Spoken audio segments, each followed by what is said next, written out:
માંડવા નખાઈ જાય છે કમ્પ્લીટલી ભાઈ. ગાડી ઉપર આપણી કમ્પ્લીટલી થઈ ગઈ છે ને સેટ મોવાથી આપણા મોંઘેરા મહેમાન જગ્સભાઈ આવી ગયા. જગ્સભાઈ કેમ છો? મજામાં? બસ મોજે મોજ. અને તમારા બધા લોકોને પાડવાનું છે કાલે સવારે એટલે કે તારીખ 15/3/2026 ના સવારના 8 વાગ્યાથી લઈ અને સાંજના આપના આગમન સુધી બધાને પહોંચી જવાનું છે. બસ પણ હવે આવવાનું ક્યાં છે? અહીંયા હું આવવામાં હું ગુસવાઈ ગયો ભાઈ. હા, એ એક થોડુંક આપણું અંદર છે એટલે એડ્રેસ ની હું તમને વાત કરું તો તમે જો વેરાવળ સિટીમાંથી આવતા હોય કે જુનાગઢથી આવતા હોય, આપણે વેરાવળ બાયપાસની અંદર મેઇન ગેટ છે. વેરાવળ બાયપાસની અંદર આ મેઇન ગેટ છે, એની બાજુમાં સોલંકી ટાયર વાળી ગલી છે. આ ગલીની અંદર તમારે મેઇન ગેટે થઈ અને સીધું ગલીમાં ચડી જવાનું છે. આ ગલીમાં તમે સીધે હેલા આવશો એટલે આશીર્વાદ સ્કૂલ આવશે.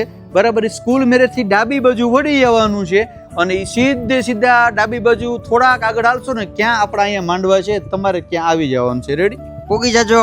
અને બાકી છે ને નો સમજાય ને તો નીચે કોન્ટેક્ટ નંબર આપું છું, પણ બધાને આવવાનું છે ને 18 વરણને ભાવ ભર્યું આમંત્રણ છે. કાલે સવારે એમ ન કહેતા કે પરેશભાઈ મને નહોતું કીધું. રેડી? તો બધાને પૂગી જવાનું છે. રેડી? ખાવાનું ગોઠવેલું છે. આ બધું વ્યવસ્થા થઈ ગયેલી છે.